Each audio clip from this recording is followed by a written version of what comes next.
তোর কি মাথা খারাপ হয়েছে? রাজপ্রাসাদ ছেড়ে উনি থাকবেন এই ভাঙা কুটিরে। কি বলেন মেম সাহেব? হোয়াট? আমি রাজপ্রাসাদ ছেড়ে থাকতে পারি না?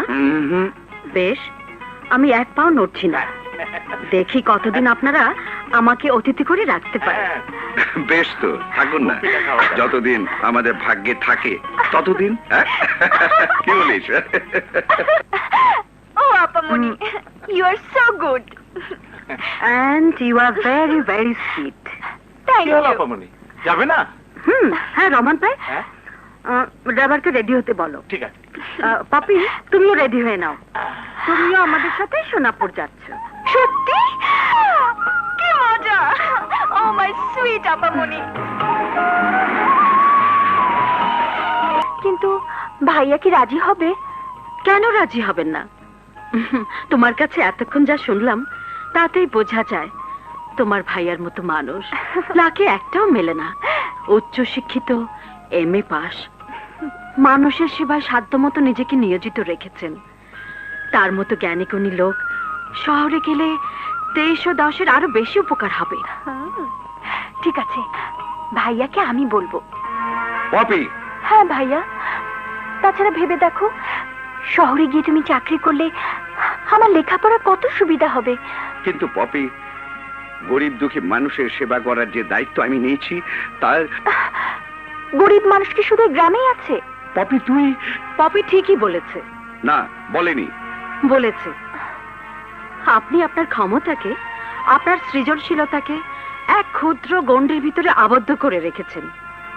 হোয়াট ডু ইউ মিন?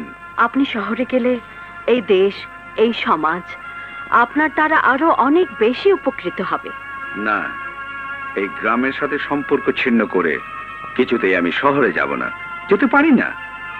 শহরে গেলেই গ্রামের সাথে আপনার সম্পর্ক এক খরস্রোতা বেগবান নদী, কোনো বদ্ধ পানাপুকুরে নয়, সমুদ্রে গিয়ে মিশে। এটা তো আপনার অজানা থাকার কথা নয়। কারেক্ট। পপি, আমি তোমার কোনো কথা শুনবো না ভাইয়া। এই আমি চললাম বেডিং পত্র বাঁধতে। এই আপনি আপনি আপনার অতিথি। ওহো, আপনি বসুন, আমি শাড়িটা পাল্টে আপনার গেস্ট রুমটা দেখিয়ে দিয়ে আসবো, প্লিজ। হ্যাঁ হ্যাঁ হ্যাঁ। চলো পপি, চলো।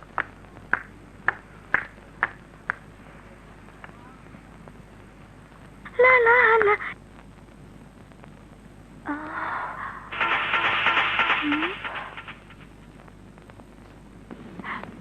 কি হলো? আপামনি, ছবিটা কার? আমার ছোট ভাইয়ের। আচ্ছা, আপনি অফিসে গেলে আপনার ভাই বুঝি বাড়িতে থাকে?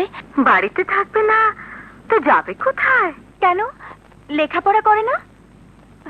বাবার অনেক টাকা তো, তাই বলে লেখাপড়া করে কি হবে।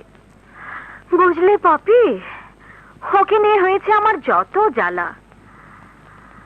আর মোটেও কথা শুনতে চায় না, সারাদিন বাড়িতে থাকবে আর টেলিফোনে বান্ধবীদের সাথে প্রেমালাপ। ওনার কতজন বান্ধবী আছে?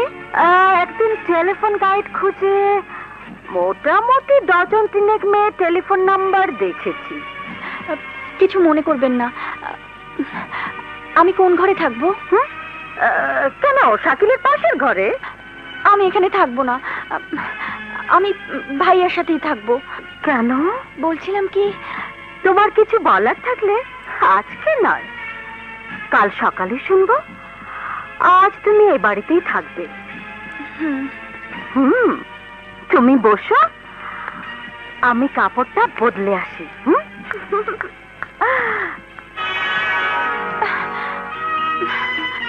এই শাড়িটা ভাইয়া পছন্দ করে কিনেছে। কি ব্যাপার, শাড়িটা পাল্টালেন না? চলো এসো। আসসালামু আলাইকুম। ওয়ালাইকুম আসসালাম। আজ থেকে উনি এখানেই থাকবেন, তুমি ওনার দেখাশোনা করবে। জি ম্যাম সাহেব। পপিকে আমি সাথে নিয়ে যাচ্ছি, ও আমার সাথেই থাকবে। ঠিক আছে। Bye bye.